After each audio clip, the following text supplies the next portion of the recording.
Hello and welcome to Confessionals and Congressionals. My name is Lauren, I'm Cassie. and today we are recapping the challenge season 41, episode 10, the most recent episode. We are also going to talk about the new Taylor Swift album release. And Cassie went to the movie where they did a deep dive, like a behind the scenes. So we're going to get into that. Cass, any teasers? If you're trying to introduce someone to Taylor Swift, I would not just tell them to listen to this album. I don't think this album would be the thing that does it, but the film really, really helped. Okay, so it gives a good behind the scenes storytelling as Taylor Swift does so well, and it makes you kind of feel invested in her album and the music and all that. Yeah, I think, she's not gonna give you you had said, like, do you feel like she just didn't want any of these songs to be misinterpreted? And that's not actually why I think she did it, because she didn't everything she said was very surfacey, Mm, even a little bit tongue in cheek here and there. I think it was still, like, just to give you, like, an overview, but the behind the scenes making of the track 1 of the video, that was really fun to watch. Like, everything that goes in to her videos, it is just insane, and that's where her personality really shined, was when you got to yeah. see those clips. Okay, great. I know, our theater girly. Yeah, and we're gonna get into the challenge. We are, let's be honest, Cass. We have to be transparent with the audience. We are not loving this season. No, we're essentially still recapping it for Brittany, our Our girl. producer. Yeah, we absolutely love her, and we know she's watching, but this season just does not do a good job. I think it's a horrible season to introduce someone, just like I was saying about Taylor. This is not the album to introduce people to Taylor. This season is not the season to introduce someone to the challenge, which sucks because you've never seen it before. And I was really excited for you to watch. Yeah. And so we had thought about, and we actually, Brittany was someone who mentioned it too, was like, I wish you guys would rewatch and recap one of the older seasons. And so we did put a poll up on Reddit, and it was pretty close. The top 3 were Fresh Meat 2, The Duel, and Rivals 2. And Rivals 2 season 24 is what won the poll. Okay. So that is the one we're probably gonna watch.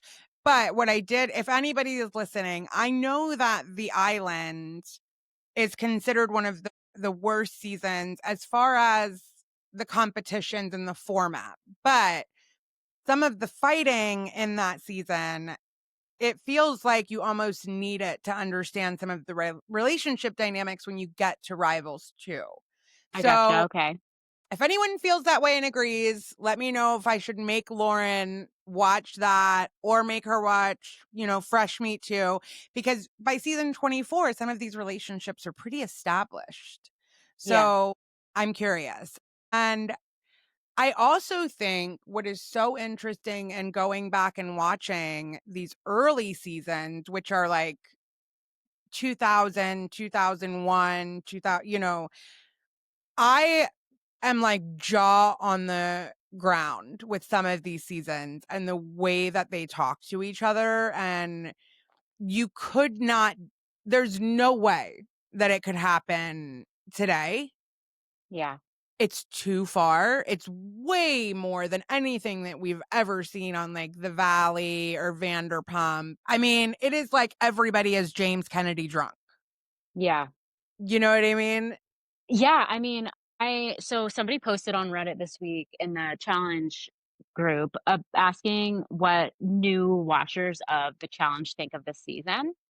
I don't know if you saw that post, but it didn't get a ton of traction, but I commented on it because I think that part of what makes reality TV today different and harder to be authentic and compelling with the interpersonal drama is that people are very aware of the stakes of going on reality TV, and they're very aware of the risk to your reputation based on a bad edit. And a lot of shows will manipulate the edit to create villains. I mean, maybe all shows to some extent. Like some shows just have natural villains like Jax or James Kennedy. But some shows don't have natural villains, and so they have to create them, and that's what they do on The Bachelor. It's like a manufactured villain, like 95% of the time. It's a perfectly nice person that they were able to cut together to make look a specific way so that you have somebody to hate and root against. And so people are just very aware of that. I think women especially, but men to some extent as well.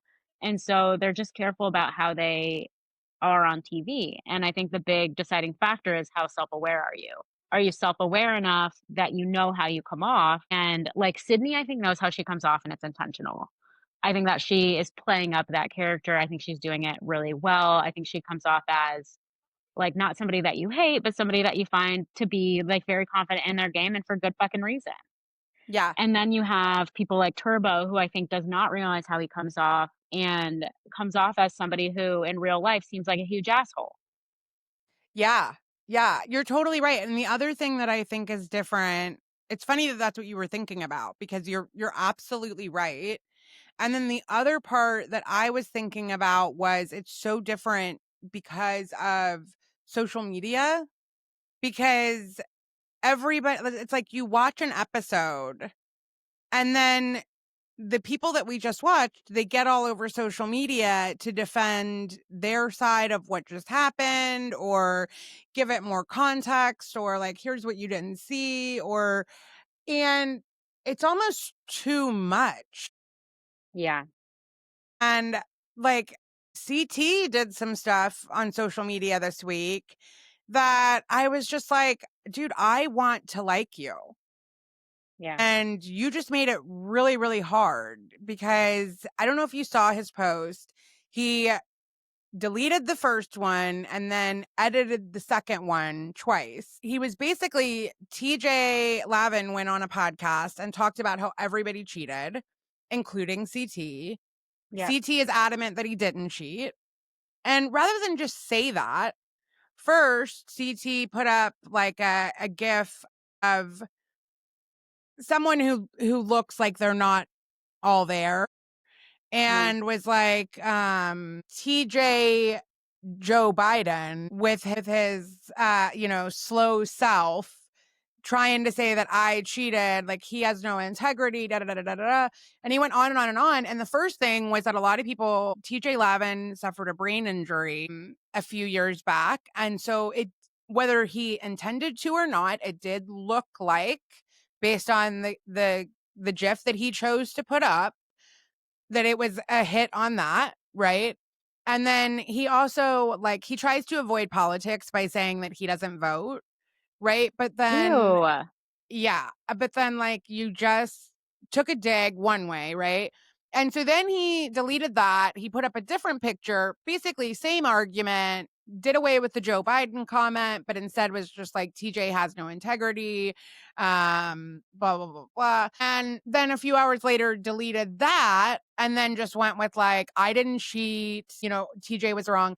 And so then TJ Lavin posts on social media and he is such a classy guy. Like he just said, "Hey CT, I stand corrected. If you didn't cheat, I apologize. I owe you a coffee. Ha ha." And left it there. Like after CT has been a dick, you know. And so I do think like the social media makes it hard because if all I had is what I'm seeing, I'm such a CT fan this Yeah, season, but then I get to see these other sides. And the same with, in this episode tonight, we saw some drama go down with Anissa and Nani. yeah, And then Beth, who is an old cast member, we all remember Beth, she posted on social media and was just like, "Oh, it's interesting, Anissa, that you felt you were owed yada yada, an apology for this, whatever. But the way that I was treated, I didn't get an apology." And look, Beth is somebody that we all love to hate as a villain. But upon a rewatch, it was awful how she was treated upon a rewatch. At the time, in 2001, it was perfectly acceptable to make comments about a woman's body that she couldn't have weighed more than 140 pounds at her biggest, if that. And I mean, every one of them just went for it constantly. So, again, then you get to see this back and forth with them. It's all so different now. It's hard to just, like, watch a show, have fun drama, get into it with all these side things going on. Yeah, that's such a good point. And honestly, this week's social media, I thought was better to watch than the episode because the episode itself was but we're here for it, so are you ready to get into it? So, with all that said, this week and going forward, we're going to recap the challenge, but we are not going to do a whole full breakdown and recap of the episode like we've been doing because it's extremely tedious and time consuming for both of us to basically like narrate the whole episode when we watch. You have to watch multiple times and then also have anything constructive to say about it. So, we are going to watch a little more casually, recap a little more casually, and basically just talk about our takeaways and then kind of segue into pop culture stuff. Yeah, and then we're gonna think for the next, like, week or so how we wanna do whether we wanna go ahead and go with, like, watching the Rivals 2, whether we wanna, like, maybe start recapping that with Love Is Blind. So give us a week to try to think about Yeah. how we wanna do this, or give us your comments. Yeah, I really wanna watch Love Is Blind. I think it'd be so fun to recap. I think you and I could do, like we could watch, like, 3 or 4 episodes at a time and recap that and may not narrate through the whole thing, obviously, that would take forever, but do takeaways, and I just hear that it's a chaotic group, and what I keep seeing in the Love Is Blind subreddit is people being like, "My condolences to you if you're single in Denver. This is a shit show. I can't believe that people are like this." So I think it's interesting interpersonal dynamics this season, and I wanna watch it either way, and I think it'd be really fun to recap, and it'd be a good break from competitive TV shows. Yeah. So that's my vote. Alright, Also, well The Real Housewives of Salt Lake City is out right now, but I started to watch the first episode, and everybody loves these seasons, but I just don't think the Housewives are for me. I think that the only season of the Housewives that I've ever really liked is Beverly Hills, and maybe the new Roni in the first season, but I just don't like to watch just dinners of people screaming at each other. yeah, I've tried The Real Housewives several times. I did watch at Beverly Hills after I watched Vanderpump, and I had already seen a few episodes because my mom really liked it when it was on. And yeah, it's just not for me. I Yeah. really don't like watching extravagant wealth. Yeah. I don't enjoy that at all. Yeah, that's part of my criticism about Taylor's album, but we'll get to it. Yeah, we'll get there. All All right, right. let's get into it. All right. So we're not going to go play by play. We'll talk a little bit about, what we see. Obviously, we're going to start off where they're all kind of talking alliances, which continue to not make sense to me. Yeah. Right? Does Like, anybody know what's going on? no, like, what was this? Like, Michaela was like, so you've got like the UK alliance, the closet alliance. And I'm like, we're back to the UK alliance. I thought it was upstairs, downstairs. I thought it was like, I Yeah, don't know what's the what's going on. closet? Yeah, I don't know. I think it's her way of just being rude. She's just rude. And so she likes to be like, they live in a closet. It's probably like a small room or something like that. And she's just like being an asshole. Yeah, yeah. One Sorry, am thing I I in a did bad mood?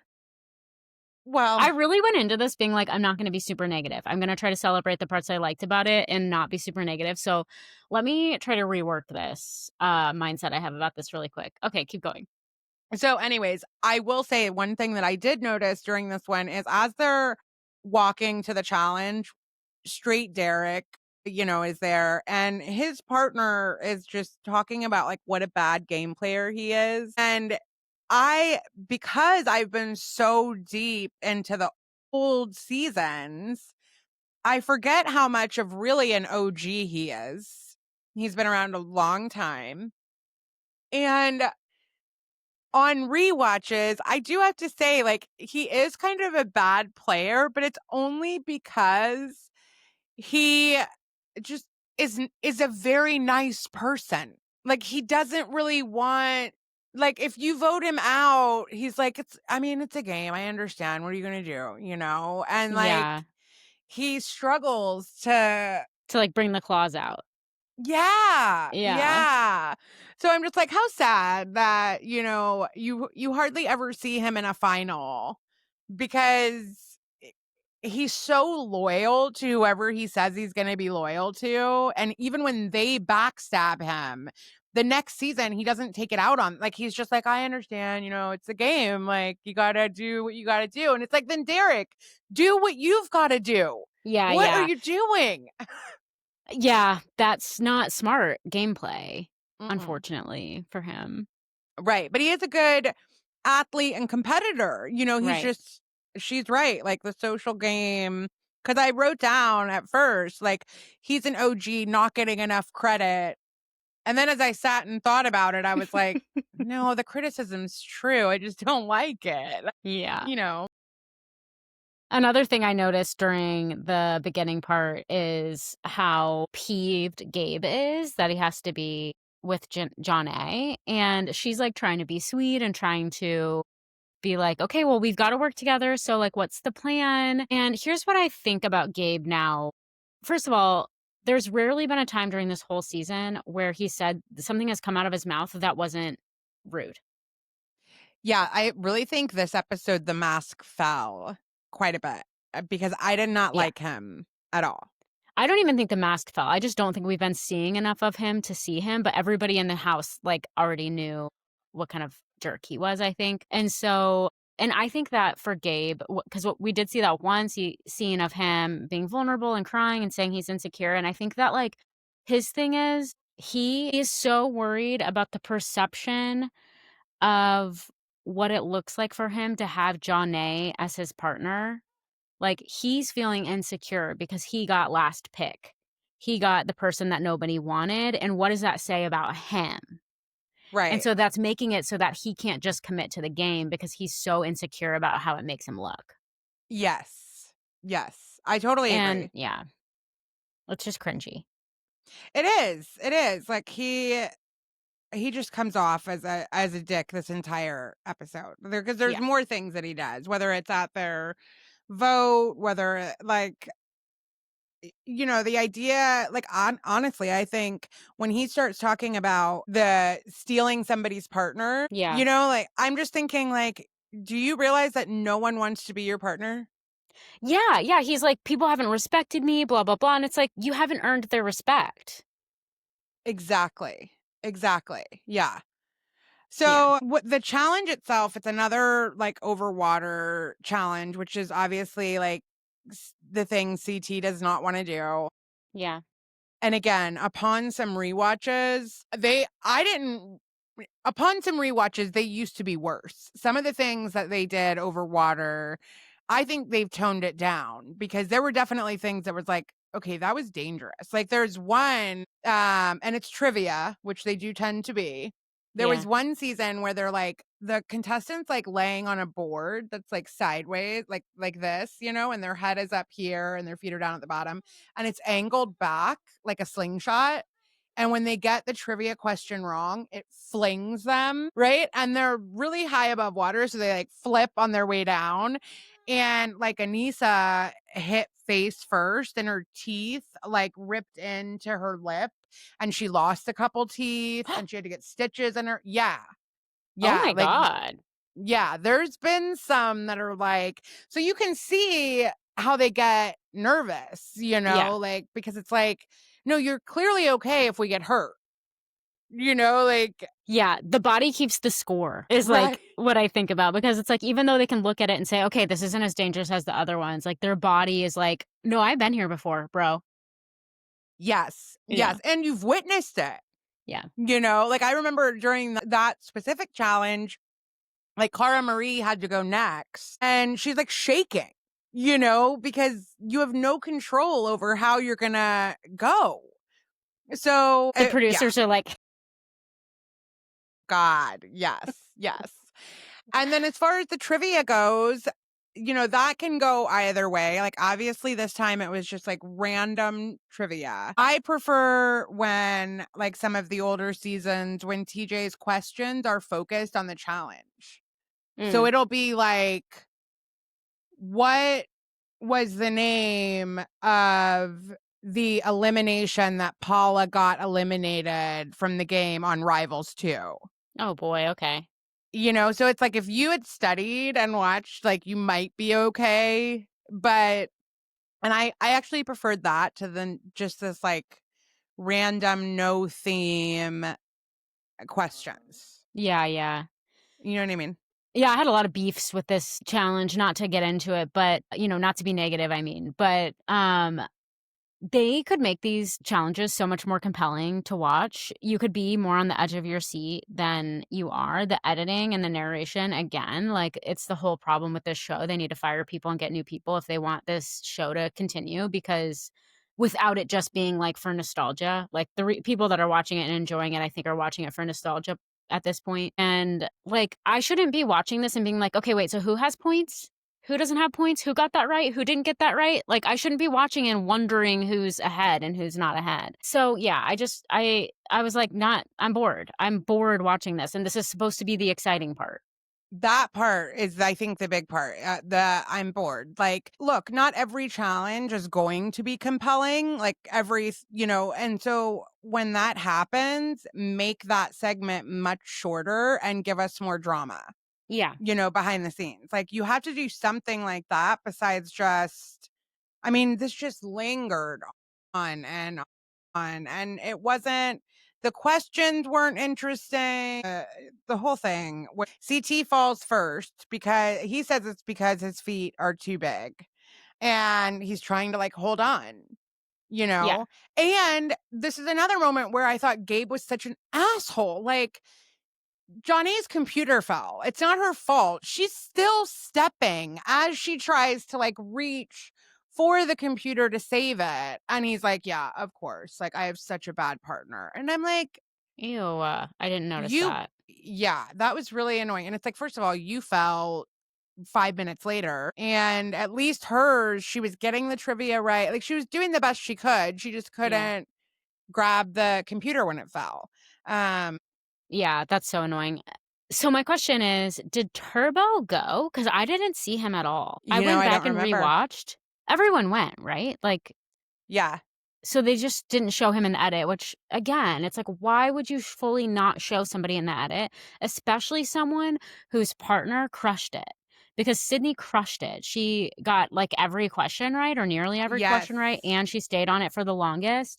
She absolutely crushed it. She knew she was crushing it. And once again, I'm like, you picked a shitty partner, Sydney. Like, you should have picked somebody, unless this is part of her strategy, and maybe it is. But I don't know why it would be, but yeah, I mean, it's like Turbo must have not gotten many right and must have fallen off early if he didn't make it into the edit. Yeah. And then, Yeah. yeah, and then he's like acting like it was like a team effort.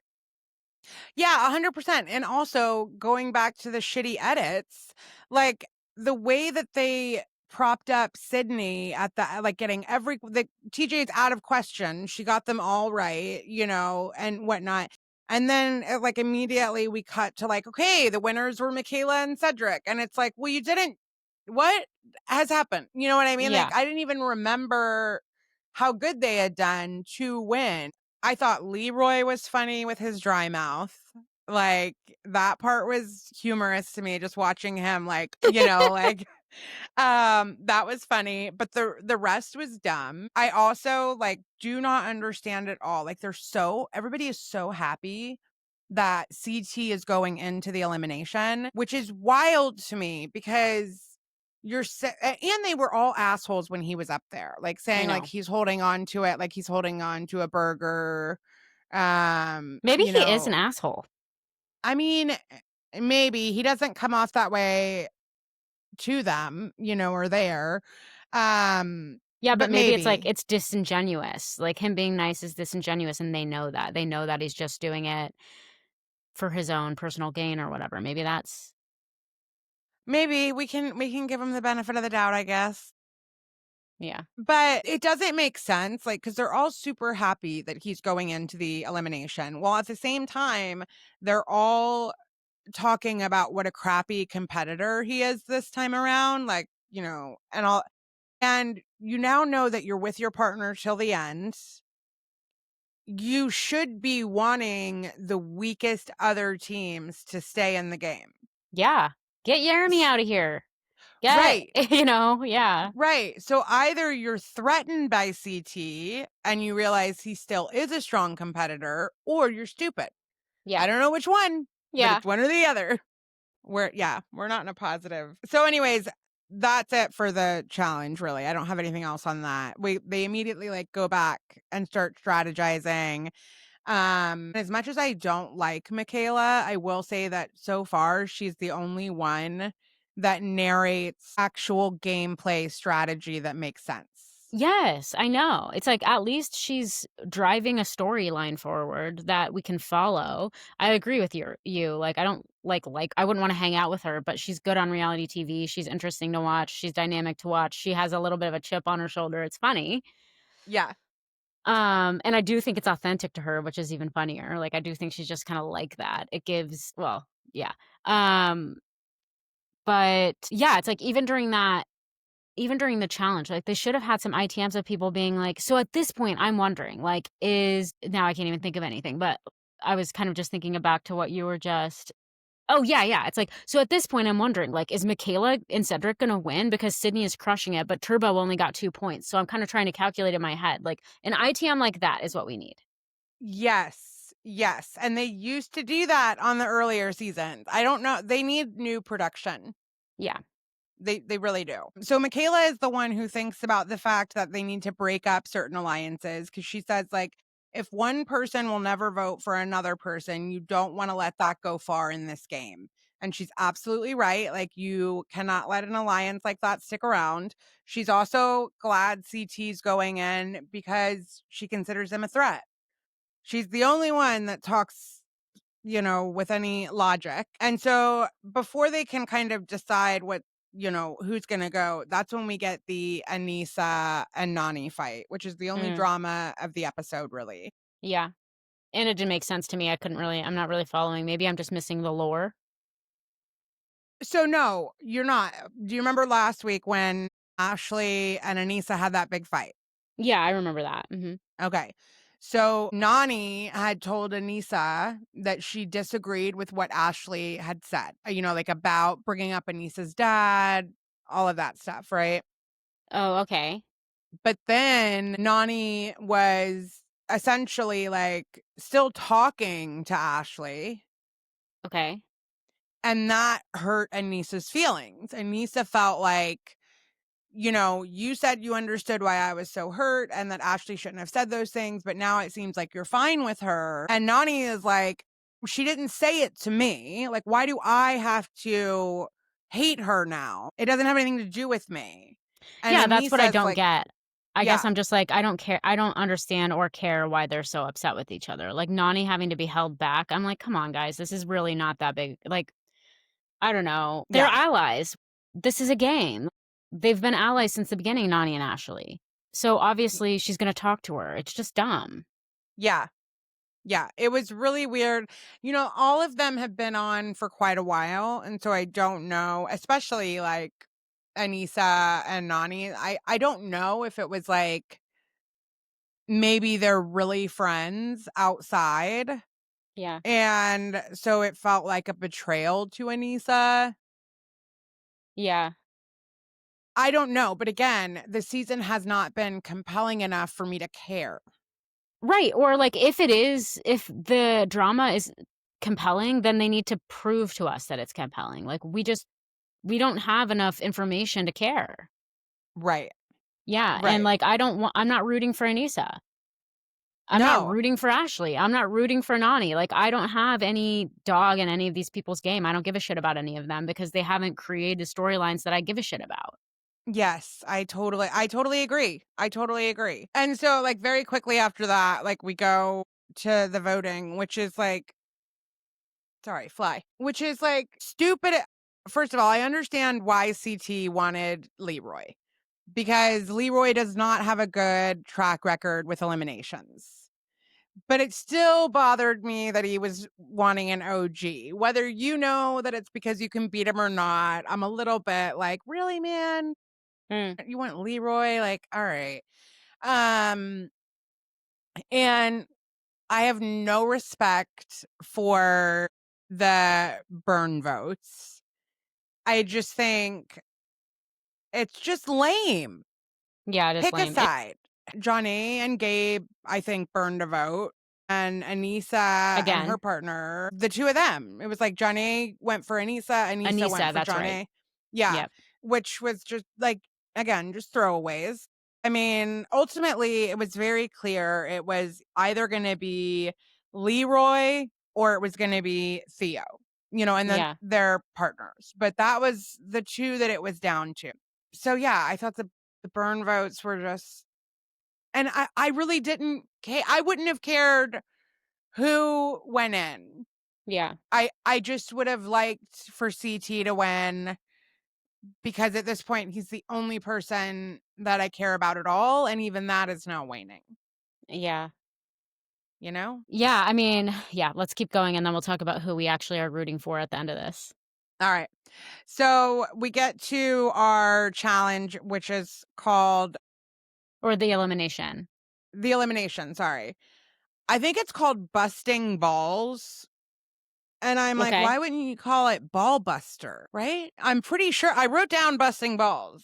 Yeah. So, anyways, and basically, like, one of the people is going to be blindfolded. One partner will be blindfolded. The other one will be telling them how to aim this thing. You put a ball in, it shoots and hits a target. Whoever gets all the targets or the most targets down wins. Yeah. Right. And it does look like Theo, and Adrian are gonna win early on, like, they're ahead, and then CT and Taylor make up the difference, and they end up, like, ahead by 1, but they're out of balls, and so it did come down to just, like, 1 ball, essentially, which, again, different season, a cast you care about, an elimination you care about, and this would have been more edge of your seat fun to watch. Yeah, like, it would've been a nail biter. Yeah. Yeah, the peak of this season, and I hate to say it, the peak of this season was the Johnny elimination. Yeah. That was the only time in this whole season I've been on the edge of my seat, Yeah. and I was like, "Ooh, this is gonna be good." Yeah. Yeah. I agree. Yeah. I agree. Yeah, the editing on this one, considering how close it was, again, it's like, make it compelling. What is going on? Yeah, it was an interesting strategy. So CT and Tay, and CT was leading the charge here. He was the one that was like deciding how they were going to play this game. Tay was the one that was blindfolded, and he wanted to get the height right. And so they burned a lot of balls trying to figure that out. While Theo and Adrian were just kind of like from the get, just aiming one at a time, and they just did better at it. Yeah. Yeah. And I think had it been Adrian an is a dark horse. I think she's playing a good game. I think she's underestimated. I think her makeup is crazy, but that's how those Essex girls be. Yeah, it's interesting because my mom was in town visiting and she came in to the room when I was watching, not this week, but last week. And she made an interesting comment, which once I thought about it, I was like, God, she's kind of right. She was like, why do all of these girls look the same? And I was like, what? And she's like, I mean, I understand, like, obviously some of them have like slightly different features or hair color, but like their faces look the exact same. Yeah. And as I'm watching it with that thought in mind, like, because they all get injections in their lips, because they all get Botox in the same place, because of all of those things, you do start to see, like, no, they really do all look Yeah, it's Instagram very sim. face. Yeah, Yeah, it's yeah, weird. yeah, a little bit, a I little bit. know whenever I go back and watch the challenge, I started watching a couple episodes of an old season when we first started watching this, and also I mean, The Bachelor, talk about, like, those girls and guys were the most attractive people that they could find to put on TV, and still they look so normal. They Yeah, have normal hair. They yeah, have normal haircuts. They style it looks like they styled the hair on their own. They have normal looking makeup. Their faces look different, different shapes, different, all that kind of stuff. Yeah, it's like a little bizarre and spooky how similar everybody looks now. well, and also, like, thinking about, there was a part where Adrian was talking when they were trying to, like, decide who they were gonna send into elimination and all that, and, She was just in conversation and her makeup was flawless. And because I've been watching some of these older seasons, it's like, I don't at least 80% of the time, the girls had no makeup on. Right. Like, they're either at the competition or they've been swimming in the pool or they're in their room painting their toenails and talking and strategizing, and, like, nobody's all done up. We were watching, I think, Love is Blind UK, and some of those girls' makeup is so whack. I mean, like, it's where the color of your face is a different color than the color of your neck, and, like, they're just wearing, like, 17 layers of makeup, like, it's so much makeup, huge eyelash extensions, lots of eyeliner and stuff. It looks so crazy. So I looked it up on Reddit to see like what people were saying because I was like, people have got to be talking about this girl's makeup. Like, no Yeah. offense. And I know that it looks different on TV than it does in real life, but it seems intentional the way it looks. And so anyway, I looked it up and apparently that part of the UK, Essex, I guess, is analogous to the Jersey Shore and the way that the Jersey Shore people do their makeup. So it's kind of like trashy and like excessive and like it's kind of meant to look that way. That's sort of the culture or the style or whatever. Yeah. So I thought that was kind of funny. And so that's where Adrian, I think, is from. And so that's the style that they do their makeup in. It's not an accident. Well, listen, here's the thing. I do firmly, firmly believe that there is nothing that makes a woman look as attractive as confidence. Yes. And if that is like legitimately what makes you feel good, then you probably can rock it. Yeah. Like, I just know that I would be like so sure everybody's looking at me. Yeah, it wouldn't be Yeah. good. Wouldn't Yeah. be good. And it would just feel like I was wearing a mask. Yeah. Like I'm wearing a little bit of makeup right now, like a very thin layer of foundation. And even now I'm like, I can't wait to wash my face. Well, and I wore a like 20 pounds of makeup when I went to the Taylor Swift thing Yeah. on, Friday night, but it was intentional for what I was going to do, right? Yeah. Like I am like dressing up in like, a cute skirt and the whole thing. And like I have orange eyeshadow on to match the album. But I'm not like, and luckily there were people that were way more dressed up than me there. Like, I'm talking the full Reputation bodysuit, Oh, that's so fun. Yes, yes. So, it was like it was for a purpose, and I Yeah. felt like, if anything, I was underdressed. Yeah. Well, yeah, obviously it's like context matters Yeah, for some yeah, people. yeah. For some of us.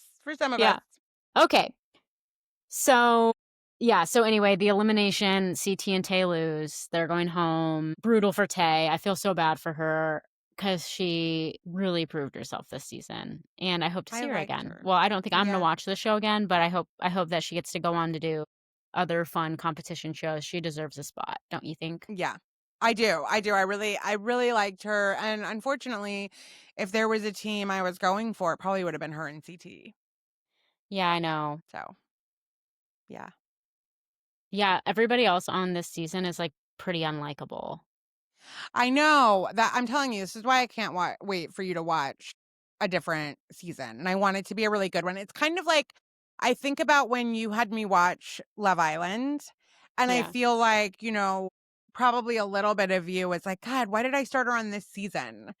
right. Because I didn't love the show, right? But a lot of people didn't love the show this with that particular cast, and you were like, Yeah. no, but this cast was really good. So it's kind of like that. So I'm like, I'm determined. I've never seen Love is Blind. It's not something that just Are like you automatic. serious? Yeah, yeah, so hold on. It's not something that automatically, like, gets me excited because in the previews, I've always been like, "Ah, it's not my kinda show." Right?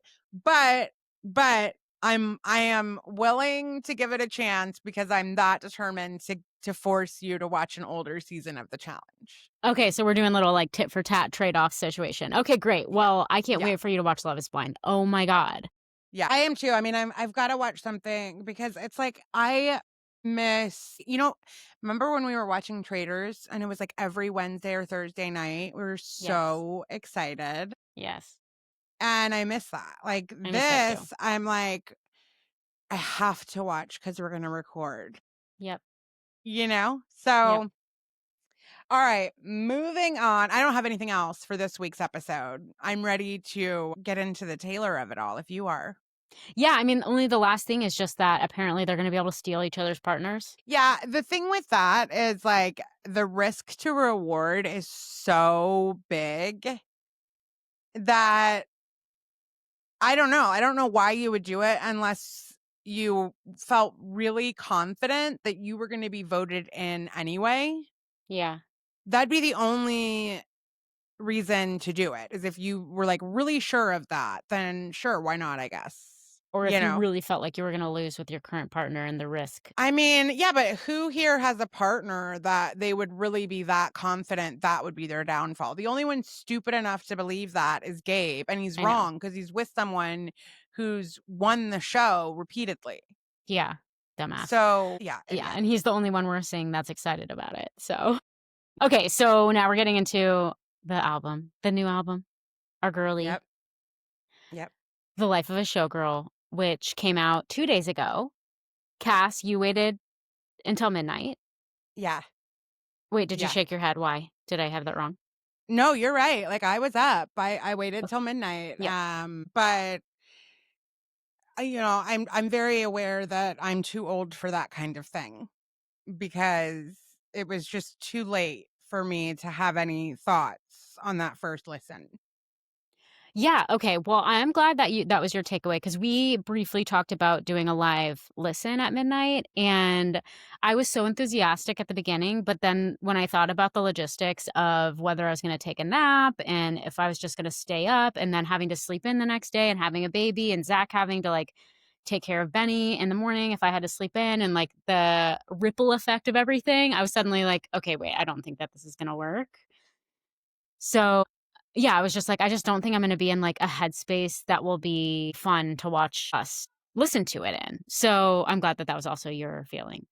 Yeah, it'd be way different, I think, if like, if we had half a million listener, but because there were so Totally. many watch parties that Right. happened at midnight, right? So it's It's like, not like we promoted something or talked about it. We were just like, "Let's do it." And it's like, yeah, I mean, we have my god. Okay, yeah, so you stayed up till midnight, you listened to it bleary-eyed, you woke up the next day and listened to it again. I obviously listened to it when I woke up. Zach and I listened to a couple songs together, and then I played it in the background. The way that I like to listen to new albums, and I haven't listened to a new album besides Taylor Swift's in a long time. Like I've probably consumed outside of Taylor Swift, I've probably consumed under 10 new albums in the last 5 years, okay, like front to I back. that's probably pretty normal. Yeah, I think, like, when I was, Davin's age, your son, when I was a teenager or in my early 20s and maybe into my mid-20s, I was, like, so open-minded and excited about new music, and it really made me feel some sort of way, and I think it's actually part of aging. I was thinking about this last night, like, it must be part of aging that you become, like, more closed off to hearing new music because we thought the same thing about our parents still listening to the music that they loved when they were like in their early 20s. So I think that that must just be a thing. But yeah, I mean, it's very rare that a new album captures me enough to make me want to listen to the whole thing. And even with Taylor Swift, like I haven't listened, I don't think, to the whole second part of Tortured Poets. And Tortured Poets is one of my favorite albums. Yeah, I agree. And I think, obviously it's just the way that it gets hyped and the experience of watching it or listening to it all. And you see it everywhere on social media. It's like, it's just very easy to get invested in listening to the whole album because everybody is. Yeah. It's just so it's like a collective experience. But I'm the same way. I mean, I definitely in her early days, like when Debut came out or Fearless, I don't think I listened to them from start to finish until later in her career. There were Yeah. songs that I loved off of all the albums, but it wasn't like, okay, I'm going to just like really listen to this and interpret what I think it means. Yeah, like, I distinctly remember sitting in my apartment in San Diego when Folklore came out and listening to that album and being like, "Yeah, this is my shit." Yeah. I Yeah, for loved sure. that album, and then I loved Yeah. Evermore, and then I was like, "Okay, she's entering into a music era." I love her old music, but for the pop vibes of it, for it to work out at the gym, all that kind of stuff. The folklore, evermore, tortured poets, like all of that I love for the storytelling and the artistry and the way that it makes you feel something that you forgot you could feel in your decrepit age of your 30s. And just like, I think that her poetry was what I listened to those albums for. And the way that she makes the music, she like makes the song sound like the feeling feels. Like that's fucking art. And that's why I like love her newer albums. And so anyway, you asked me before we hopped on like what were my first impressions of this album, and I my first impressions are it's easy listening. I had one of the songs stuck in my head all day yesterday, like the chorus of it, and I listened to it I think probably 3 times now. Which song was It's stuck in your head? we're gonna have when we go through them, I'll remember. Okay. And so obviously, like, it's a bop, and I think that this is gonna be one of my workout albums. It'll be an album that, like, pumps me up and makes me feel happy, but, like, it didn't at least on my first few listens, it didn't move me in any way. Yeah, I think if you're someone who fell in love with Taylor because of Folklore, Evermore, Tortured Poets, then this is going to be a letdown if that's what you were hoping for, because it's definitely not that. Yeah. Um, I feel like it's shallow. yeah, I Does it feel agree. shallow to you with the knowing what the lyrics are and everything? Yeah, I mean, yes, but I don't know how deep you can go with fun joy. And that's where Yeah, she is right now, I know. and it's like, how do Yeah, you but really she make said that that? this album was meant to represent her, like, life in the public eye and stuff, and, like, her life like, she's like, "This is the album I've always wanted to make." So for this to be the album that she's always wanted to make, I'm like, I don't know. It is not the pinnacle of her artistry. So I don't know why she would say that. I don't know why she would tee up the album that way.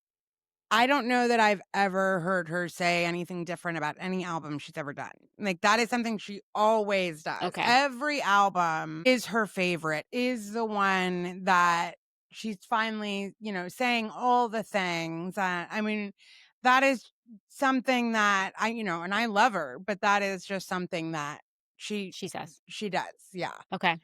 So, and I think it does capture this time in her life really well. Yeah. And obviously, when you've made it to the level that she's made it to, I do whatever you want. Like, what do you care? I think there's been some criticism over the capitalism of it all, Yeah. which I struggle not to agree with, Yeah. you know? In these fucking times, and I think that's the other part that feels just tone deaf to me, and I don't want my girly to be tone deaf, but girl, we're not in the times where we're like, I want my friends to be dripping in Gucci. Like, this is not the time to be saying things like that. People are struggling. America is torn. It is a fucking weird vibe out there. And for you to come out with like an album that seems to miss the complexities and nuances of like what's going on in the culture right now, it just felt, I'm like, this isn't the time, girl. This isn't the time to release your like, I'm rich and happy and fucking album, in my opinion. Yeah. I mean, I think it's definitely out of touch, and I'm sure her argument would be like, that's not her experience. Yeah. Like, that's not, this is about the last year and a half of her life. And, she's welcome to that. It doesn't mean we're all going to love it or connect with it. Yeah, and I think it's like when we talk about Taylor hanging out with people like Brittany Mahomes and Travis having like lots of MAGA friends too and all of that stuff, it's like it's making sense a little bit because she is simply at a different tier of society than we are, where they don't have to pick and choose their friends based on their political ideologies because it doesn't affect each other like that. Yeah, I totally agree. I mean, look, that's not to say I firmly believe that part of the reason we're kind of in this mess politically is because we've done that to each other, where it's I know, it's yeah. all us versus them. And so there is a part of me that actually admires that ability to, like, maintain a friendship when you disagree about certain things, you know? And that's assuming that she disagrees. Right. I'm gonna stick with that she does, and I feel like I would feel safe in that bet, but, this certainly wasn't the album like, I know, when we talked about it coming out, I remember you being excited that orange was the color because it's like, "Oh, maybe we're, like, taking back orange," and this was definitely her like, there was no political statements here No. whatsoever. And I don't know that I don't know that personally I hate that because I am exhausted Yeah. from the division, so I don't know that I would have been excited to hear anything different right now, Yeah. you know? I think that's fair. Then I actually think that I agree with you. We don't need anything heavy right now.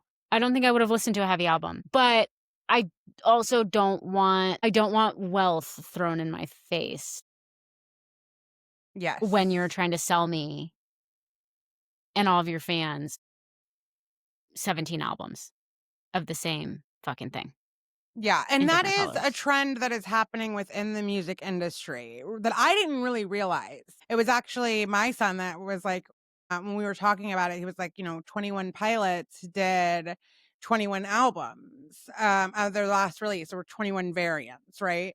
But from what he was telling me, like each album was the exact same. It was just the cover art that was different. So, like, you found the cover art that appealed to you, and that was what you got. It wasn't like, well, you're not gonna be able to hear this song unless you get this album, it wasn't like Right, that. and it also, I guess, was like at the outset, they knew they were gonna be 21, so it wasn't like, "Oh Yeah. my god, another I just bought that one. I thought that was gonna be the special one." Yeah. Yeah. Yeah, I agree, and that's kinda what happened, like, this time with, like, the autographed one was that, like, the last album that came out, the autographs dropped first, and they were a surprise when you bought the album, it came autographed if you bought it in that first day, right? And so, a lot of people bought that's what they did this time, and then she saved the autograph until way, way later, and a lot of people had already spent a lot of money, and Yeah. yeah, I didn't love that vibe. And I think there's a reason why my favorite songs on this album are more nostalgic Mhm. and more reflective of a past that I can connect with much more so than her present. Okay, so let's talk about it. Let's talk about what were your favorite songs on the album? All right, do you want to go one by one real quick? Because I've got some Sure. notes. All right, Yeah, let's so hear it. we'll start with The Fate of Ophelia, which is track number 1, and that's the one that we saw the video of and the making of the video if you went to it's not a movie, whatever you wanna call it, the release party is what they're calling it. So, if you went to the theater and saw it, that was The Fate of Ophelia, and watching the video making of was fun. Everybody that's in the video is, um it's everybody that was on tour with her. So it's all the dancers, it's Oh. all the, backup singers. You get to see Cam again. That was really fun. That He, was by really the fun. way, is Taylor's biggest fan. Oh my god, yeah. I love Yeah. that.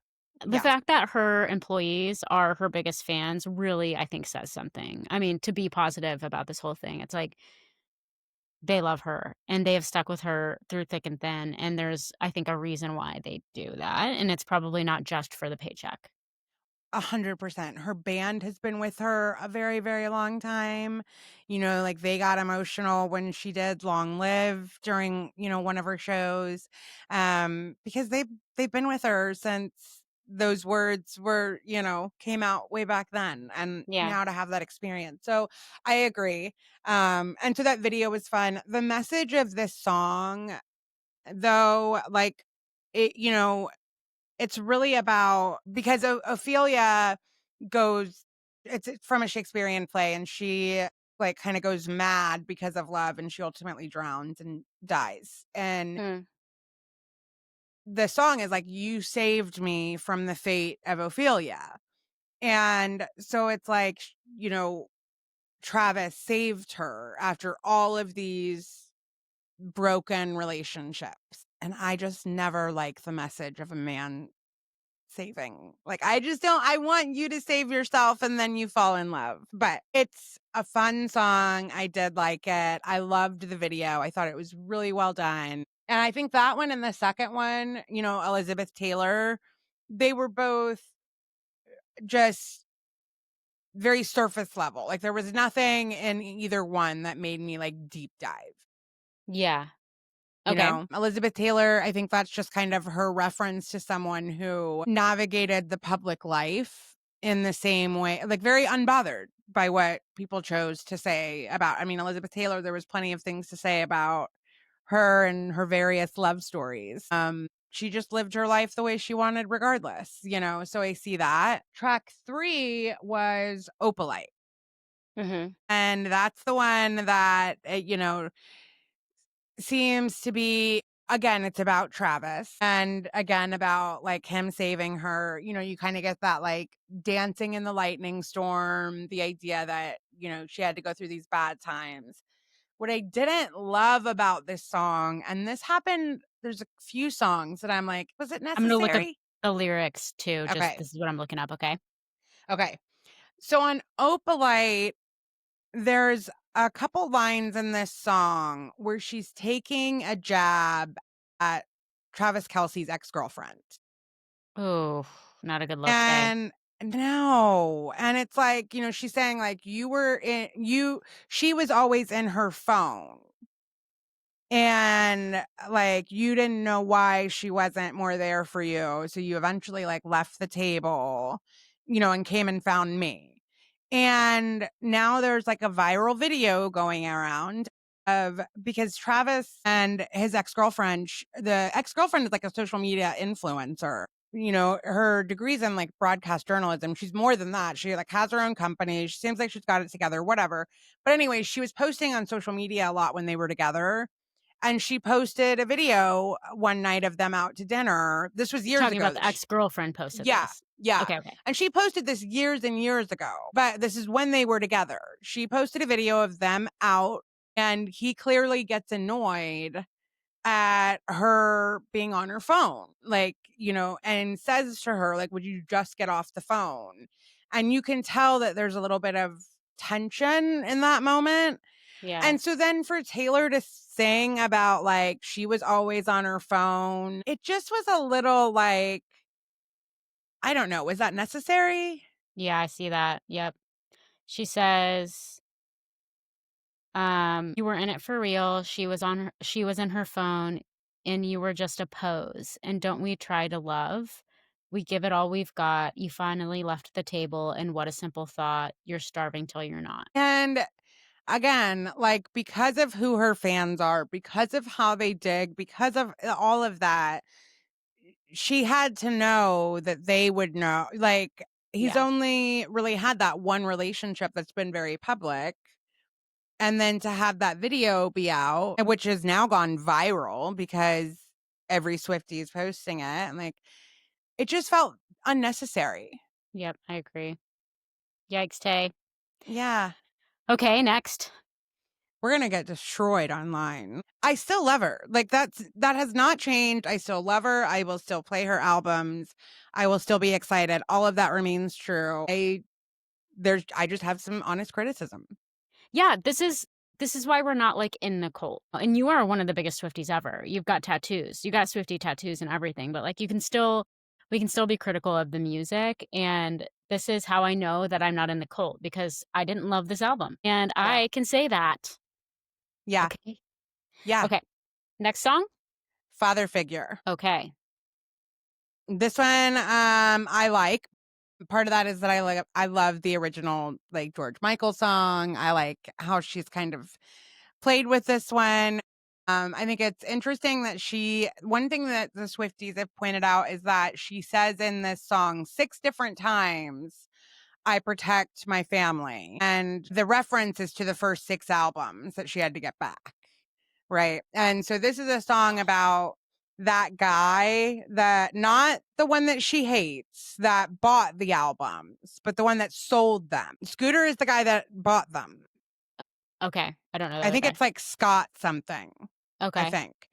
but the guy that sold him, that was her original manager or her original record, whatever. That's the guy she was with when she was young. Oh, yeah, okay. Okay.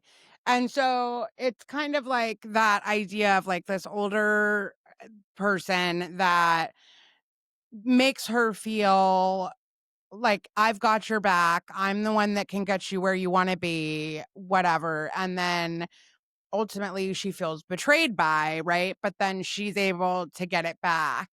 And this one has the line that everybody's talking about turns out my dick is bigger, Yeah, and I don't hate this one. I like this one. I think it kind of gives me like the Godfather type vibes, and like her taking over that empire. I was sure there was going to be at least one song that did something with the fact that she was able to buy back the albums. This is her first album since she was able to buy those back. So yeah. I was expecting a reference to that, and I liked this one. Like, I was fine with that storytelling. I mean, I gotta say, I prefer my Taylor Swift when she's tortured, not when Yeah, she's I know. triumphant. Track 5, like, you do know that all track 5s are the one meant to, like, punch you in the gut, right? Yes, yes, I do know Okay. that. So this was Eldest Daughter, which is my favorite song on the album. Same, I'm reading the lyrics. So I think I'm part of following that along. is like I like the beginning, the way that she's talking about social media, that Yep. obviously captures a lot of what I've said and how I feel about the life we put out there. Then also the fact that there is that like perfectionist thing that comes with being the eldest daughter and like the way you're always trying to hold it all together and make it all like I am the eldest daughter. I understand that very very well. And this had that like nostalgic feeling. Yeah, Um and so this one I thought was beautiful, and when it talks about like I think there's parts that's like I'll never leave you or whatever. Like for me that made me think of like my kids. Like it made me think of like going through all that and then coming to the other side and being able to know that my kids will feel very protected and loved and all like, you know yeah, what I mean? That's how I yeah. so I loved this one. So you felt like for you, it was like the lyrics spoke to you in a way that said, like, you've broken a generational curse. You are the person that gets to leave the next generation better off, your Yeah. generation, your kids, and Yeah. that, like, you will never leave them and you've fought hard for them and you protected them and you are the person they can count on. And then obviously for Taylor, she doesn't have kids. I feel like she's probably referring to her younger self. Yeah, I think so. And like I'm the person that you can be safe with, that you don't have to be the persona that you put off online. Like this To very protect yourself. unbothered, like, for with me you can be real. We lie back, a beautiful, beautiful time lapse, Ferris wheels, kisses, and lilacs, and things I said were dumb because I thought that I'd never find that beautiful, beautiful life that shimmers that innocent light back like when we were young. Every youngest child felt they were raised up in the wild, but now you're home. Is he a youngest child? Is she? No, he is Travis. I think so, because his Yeah. brother's older than him. I don't it's just the 2 of them, isn't it? Yeah. So I think she's like, this is once again, I think she's referring to Travis. It could be. Yeah. Wow, girl. You really went for it in this album. Yeah. Yeah. Yeah. Okay. Next. I'm having a little bit of a thing. Okay. Like when you have a friend who goes through a really bad breakup and then the next guy they meet, they're like, I'm marrying him. He's amazing. He's perfect. He's everything I've ever wanted. He's this, he's that, he's this, he's that. And you're a little bit like, are you sure you're not just like in a trauma response? Yeah. I'm having Yeah. that Yeah. for my friend Yeah. Taylor. Yeah. I know. I know. Yeah. Oh Look, no. anything Okay. is possible, anything is possible. So, yeah. So we're going to All be right, open then minded. we're Okay. gonna be Next open-minded. song, Ruin Next the song Friendship. is Ruin the Friendship. Yeah. Yeah. And this is the one that everybody thought was going to be about Blake Lively. Right. It's Right, and not. you and I did not. We both said that would No. be way too on the nose. It's not gonna happen. This one is about kind of like the choices you make, you're always gonna regret the chances that you didn't take versus, if it works out well or not. You should just go for it. I think Yeah. that really is the point of this song. And so this song is about like a guy that she wishes she would have just kissed but didn't because she was worried it would ruin their friendship. And then ultimately we get to the last verse where we find out that he's died, and she like goes back and is at his grave and just like, I should have ruined the friendship. I should have been willing Mm, to take that chance, right? Yeah, I think like she was trying to like come across with that message of like it's always better to risk it. yeah. But it also felt like there was a lot of references to childhood and nostalgia. It almost made me wonder, like, there was kind of this juxtaposition of this time in her life before she was famous and picked apart and all of that, like, and then the after of where she is now, where Right. this is her life. Yeah. So it's, like, symbolic. I think so. Yeah. Okay, the next song is the one that I had stuck in my head. Actually romantic. Yep. That was the one that was, I guess, catchiest to me, like, the tune was catchiest to me, but I don't think I actually like the song. This one, like, this would be when I would like sit my friend down and I think be like, it's really hard for me to say this to you, but you're kind of the bully here. Yep. Like, and I hate that because I did go back and I listened to, is it Charlie XCX? Is that how Yeah. you say it? I did go back and listen to the Sympathy is a Knife and read the lyrics because that is the song that is supposed to be a reference to Taylor Swift. Okay. And it is largely someone talking about her own insecurities, being around somebody like Taylor Swift, like being very Right. aware that you're never gonna be that person. They're I, like, I think anybody would be, right? It's like if you put me in a room with Stephen King, I would just be like, no, you cannot read anything I've ever written ever. No, I've never had Like, an original thought. no, no, Yeah. no, because like, my God, you're Stephen King. And so I think it'd be very normal for somebody like Charlie XCX to feel this way.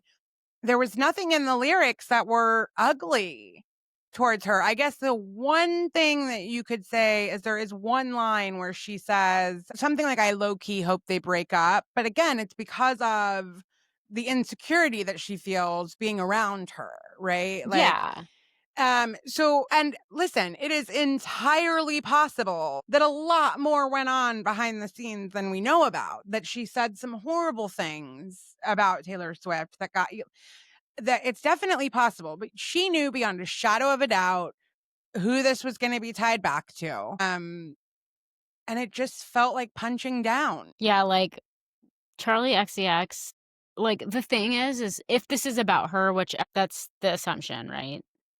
Yeah. Yeah. Then she's not a threat to you. So No. why attack her publicly? If you would have not talked about it, people wouldn't have. Yeah, it makes her look like a bully. I think that Taylor Swift's PR is shifting. I think it started shifting the moment her and Travis got engaged. Actually, I think it started shifting before they got engaged when as the political climate has escalated and she was photographed with people that are MAGA. I think that her PR is starting to shift, and I don't think that this album has done her any favors in that. Yeah.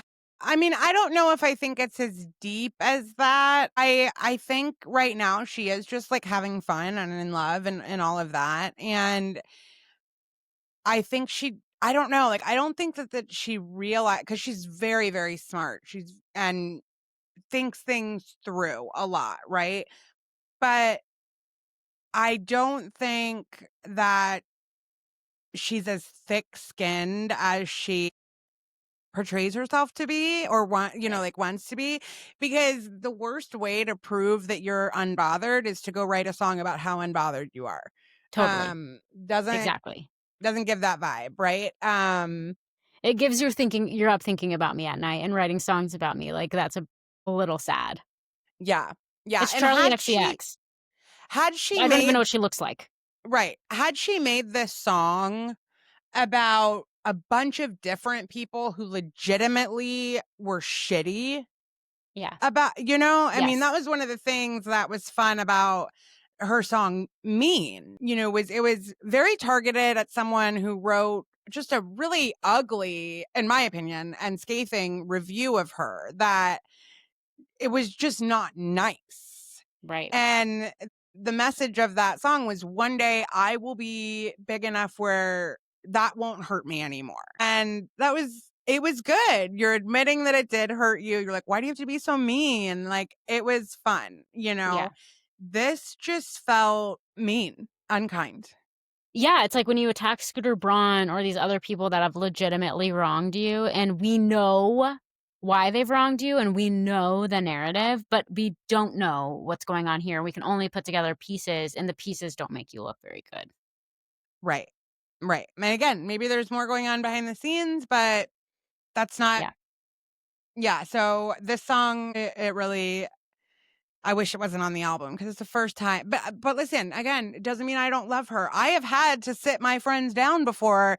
It sucks when you have to like tell your friend like, "Hey, real quick, you're wrong." It Yeah. sucks because you love them, but you love them enough to tell them when they're wrong. Yeah, I want that out of my friends. Yes. Yes.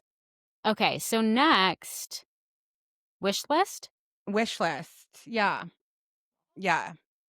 This is the one that some people are calling like her promoting the trad wife of it all. Like just, and she's talking about different things that different people wish for and want in life. And that she's at a place where really all she wants is to like marry him and have a bunch of kids and just be left alone.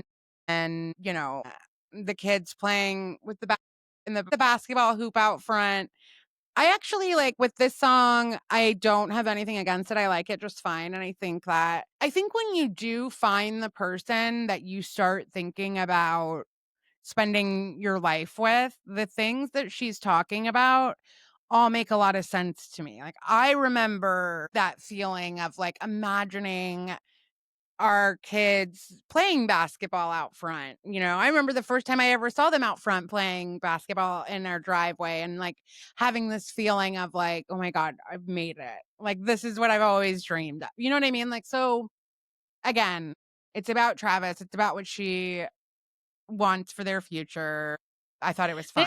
This again is like the progression of life stages. Like Yeah. there is a time where being selfish and going after what you want 100%, no apologies, gets old. And you're like, I kind of want a little more meaning. I want some more depth. I want to not just be thinking about myself all the time, every day. I want somebody to do life with. Like a shift usually happens where like those things do feel more compelling than they did before, and they don't feel lame anymore. It's like when you're in your 20s, like all of that stuff feels so lame. It's like, oh my God, the ultimate settling is like having a family and having to do like having to take the kids to school and make their breakfast and like all of that. And then you get to the life stage where you want to do that. If you're lucky enough Yeah. to do all the things you want to do in your 20s Yeah. and all of that, like you and I have lived different lives, but like I was pathologically selfish in my 20s Yeah. and did whatever the fuck I wanted whenever I wanted to and drank a lot and got it all out of my system. And I don't wish I did anything like maybe I wish I did some little things differently, but like, yeah, when Zach and I decided to start a family, I was like all the way in because Yes. I had done all the other stuff that I wanted to do. And now I was ready for this different life stage. I don't think that makes me a trad wife. Right. I'm not Right. a trad wife. I traveled the world and like did a bunch of stuff in my 20s and like fucked off and didn't save any money and didn't do anything traditional at all. And now, yeah, I want life to be simpler and more straightforward, and I don't want to have to make big decisions every day. And I just like simply don't have the capacity for that, you know? Yeah. So yeah, Yeah. I don't know. That's bad criticism in my opinion. I agree. I agree. And I think everything you just said, like I think she's at a very normal progression, where you do just yeah, like I want to get the kids up and walk to the bus stop. And that sounds like awesome. Yeah. compared to being out all night, you know? It just Oh my changes. god, I couldn't yeah. All right, so then we get to Wood, which I love that in her description of this song, she calls it her sentimental love song. Like, she knows when she's talking to the camera and us in the theaters describing this song that we all know she's not saying what it's really about. And it's cute, like, watching her do that. So, because, like, this is definitely the shortest description she gives of any of the songs that she introduces. And then the way that she's like, yeah, it's just a really deep, sentimental love song. And obviously, Deep. it is not. Now, do A you deep know about the redwood tree thing? no. Okay, so this is actually good. So obviously you can tell that this song is about sex and specifically Travis Kelce's, right? You with me? Yeah, I'm with you. So I just cannot imagine, like, if I am this person that was able to tweet this. So basically, years ago, this was many years ago, there was this person on Twitter. Yeah, back when it was Twitter. And what they were saying was like this person was an Ariana is it Grande? Is that how you say it? Yeah. Okay. They were a fan of her and they were talking about how Swifties like don't like Ariana Grande and like how they prefer Taylor's writing. And so this was the tweet exactly. And it had like a little gif of like an eye roll and disgust. And it was like how the Swifties are when Ariana sings about sex and doesn't write it like he stuck his long wood into my redwood forest and let his sap ferment my roots. All right. So this was like 5 years ago that this was tweeted. Obviously, it made its way to her because in this song, she has the line about redwood Oh my trees, god, that's which is funny. clearly just because of this, right? Like the guy, it's so funny because the person who tweeted this has been inactive on Twitter since like March. And all these like news outlets have been trying to get a hold of them to be like, how does it feel to have Oh my your tweet, gosh. reference? And like nobody can find the person. But yeah, I thought that was the one part of the song that I thought was really funny, was just like Yeah. knowing that that had happened. I'm like, that's kind of cute. Oh boy, imagine being Travis's family. I know. I know. I will So say that, funny. like all of these songs, like Actually Romantic has the line about Coke and it also has the line about It Makes Me Wet. And in the theater, they played clean versions of everything and the lyrics were clean versions. So it was like instead of you It Makes Me Wet, it was like it kind of makes me sweat. And then Coke was like when you go out to the club and feel brave instead of when you do Coke and feel brave. I liked the fact that I just did because there were so many kids there. Yeah, And totally. they were all like 12 and under and they're dancing at the front and having like the time of their life, which I absolutely love. It's wholesome fun. I was glad Yeah. that they played like these versions and that those were available for all of us. Yeah, all of us, including us prudes that are like, "Wait a second. Yeah. Yikes." Yeah. Yeah. And Wood had that line about like the key that opens my thighs. Um, And I think, like, in the theaters, it was, like, the key that opens my heart or something, but, yeah, in the song, it's like, he holds the key that opens my thighs. Um, yeah, so obviously about sex Yeah. Okay. is canceled, Yep. which I very, very, very firmly believe is about Blake Lively. I do think it's possible. First of all, this idea that like, well, she said she wrote it back in summer of 2024 and that was, this didn't happen until later. It's Taylor Swift. Like she could have written it 2 weeks ago and it would be I mean, look at Tortured Poets. There were songs like how quickly between her and Travis Kelsey getting together and Tortured Poets, how much time really went by there for us to have So High School, for us to have like, they made it on the album. So I just think that this was about Blake Lively. I do think it's possible that she wrote it when Blake Lively was having the drama, just attached to being tone deaf with "It Ends With Right. Us." Yeah. But here's the reasons that I believe it is about Blake Lively. Okay, let's hear First it. is she actually says tone deaf in there. She also says, "Did you girl boss too close to the sun?" And Candace Owens, if you go on to her YouTube, which I don't recommend, when she did a YouTube about Blake Lively and Taylor Swift, the line that she used and the line that is highlighted when you go to YouTube and they give you a preview, Yeah. she said, "These girls girl bossed too close to the sun," in reference to Taylor Swift and Blake Lively. So to have that specific line, and then for her to bring up the whiskey sour, for her to bring up the flowers, for her to bring up the in Gucci, which Blake Lively was the spokesperson for, Oh, a she few years. was. Yeah. I don't think there's any way that she didn't think we were going to assume. Come on, the floral, the whiskey sour, the tone deaf, the girl boss too close to the sun. And then Blake Lively liking the album release after not liking everything. I think, yeah, this is about Blake Lively. Now, do I think it's possible that they've had a falling out since then? Because when Taylor described this song, one thing she said was that people can tell me somebody is horrible all day long until they do it, prove it to me. I'm not going to believe what social media says. I'm going to believe who the person shows me they are. So do I think it's possible that something happened with the text messages and all of that that could have led to a falling out later? Yeah.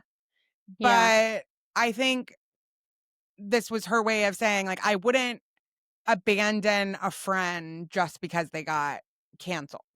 Right, right. Yeah, yeah. Well, yeah, I think that for sure is the takeaway of the song, whether it was written about Blake Lively or not, I don't know. Here's my, like okay, so I actually, like I see all of your points. She has some very heavy-handed references to Blake in this, so I can see all of that. Here's what I'm, like, battling with in my head is if they weren't still friends, I just don't think like you're saying, like, I don't think she would have put this on her album if it's about her because she can easily write a new song and put it here. Like, it's like you were just saying, like, she could have written this at any point. So the fact that she put it on the album, I'm like, "Okay, so then are they still friends?" Because she has gone out of her way with Tree to say that they're not still friends, that they've had a falling out, that, like, they've come out with statements about that.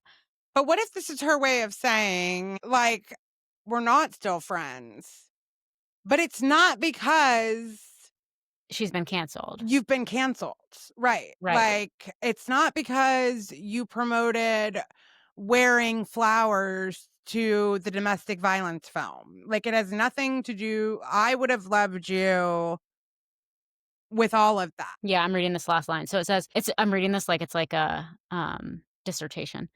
It's a good thing I like my friends canceled. You know that. I like them cloaked in Gucci and in scandal. I like my whiskey sour and poison thorny flowers. Yeah, it's a good thing I like my friends canceled. I salute you if you were too much to handle. A lot of rumors about Blake being way too much. I like my whiskey sour. I like and poison thorny flowers. I love it. Can't you see my infamy loves company? Now they've broken you like they've broken me, but a shattered glass is a lot more sharp, and now you know exactly who your friends are. You know who we are. We're the ones with matching scars. Yeah, I don't know. I And mean, it could also be like if they no doubt she knew that people would make this assumption. 100%. Listen, and we can't act like we know it all. Like it is fully possible that Ryan Reynolds isn't a great guy and that Blake Lively and him are not in a great place. It's fully possible that Taylor is going to make up with Blake and was upset about what happened, but also knows like that they're going to recover at some point and whatever, like, and you're still making the same point of like, I wouldn't abandon you because of the optics of it. Yeah, yeah. Okay, well, yeah, I'm eager to see if they publicly reconcile a friendship. Blake Lively liked that post. I think that's interesting. It's weird that, like, she didn't like the engagement, and yeah, I think it was a very odd choice to like the album release after not liking the engagement. I just thought, I don't know, like, it almost if I was her, I would just be careful that it doesn't look like a publicity stunt on your part now to like it. You know what I mean? It looks completely calculated. Yeah. Here's how I perceive their friendship based off of what I know. I think that they were okay friends. I think that Blake wanted Taylor to be her best friend strategically because it's Taylor Swift. So I think that Blake, like, brought Taylor into her fold and into her world, and she has a lot of power in, like, Hollywood and stuff. And I think that Taylor probably benefited and thought that it was, like, liked Blake, and I think they had a fine friendship. I think that the godmother of it all and, like, all of that kind of stuff, I think that that was, like, Blake I think that that was Blake, like, using Taylor to some extent to, like, look like they were really close. And then they did all those pap walks last year, but we know that Taylor has tons of really good friends that are famous that she's never seen with. That we only get, like, paparazzi photos from planes of them at the same event, and we're like, yeah, I guess, like, her and, that beautiful girl that whose dad is famous, That narrows it down. who was in Batman, she was Catwoman. I mean, I cannot r kill you with Anne Hathaway was Catwoman in one of the Batmans, and no, Lenny Halle Kravitz's daughter, Berry. Zoe What is Kravitz. Okay, yeah, yeah, yeah. Like, her and Zoe Kravitz are friends and have been for a really long time, but we never see them pap walk together, for instance. And so, I just think that, like, there's that friendship was a PR friendship that benefited them both in some kind of way, and I think that Blake thought that they were closer than they were. That's the perception that I get based off of what has based on the fallout that has happened since then. I think that Taylor writing this song, like, she's friends with more than one person who has been canceled. Brittany Mahomes, for instance, and they have been seen out at events in their Gucci outfits and stuff like that. Like, this while I think that it is, like, definitely meant to be talked about as if it's Blake Lively, I think that it could be about all kinds of her friends that she keeps publicly and privately. Like, it probably refers to a lot of people. Yeah, yeah, it probably does. I mean, and look, as a song all by itself, there is something, if you've ever went through some shit in your life where maybe you are on the wrong side of some decisions, there is something really powerful about the friends that stand by you, Yep. and you don't forget it, you know, like, Yeah. so And the friends that stick by you altruistically. I think that yes. that would be really hard to discern as somebody who's famous is, are they sticking by me because they have something to benefit out of this friendship? And I think Blake had a lot of fucking like, she got a lot of benefit out of that friendship, and Taylor didn't. And so except maybe the actual friendship, but if at some point Taylor realized or thought that the friendship was more from Blake's end, more strategic than it was genuine, then I can see her being like, Yeah, "This yeah. why would this be worth it for me?" And I don't think, I still maintain that I don't think anything happened that was friendship ending. I really feel it was more like, I don't love that it feels like you tried to use me or use my power Yeah. to benefit yourself in that way. But if I really, like, love a person, like, it's not something I think that we can't recover from. Don't forget, Travis Kelce unfollowed Ryan Reynolds. Well, that is where I feel like it might have more to do with Ryan Reynolds, It might. Yeah, I you mean, know? yeah, it totally might. They're a pair, unfortunately. Well, yeah, but I mean, God, we've all had friends that, like, I mean, I can think of some right now off the top of my head that, Yeah. like, we're all like, God, I can't wait for them to break up because I Yeah. absolutely love this one, but that one has got to go. Next song is Honey. It's another one about Travis. And I like it fine. It's about my husband's like, are you like mocking me as you walk by? I see that little smile. It's probably just like, oh my God, they're just talking about the album. You know, she could have had a song called Travis. That would have really went full circle for me, you know? I would have 100%. had Cassandra, I would have God. So, honey, Florida. yep.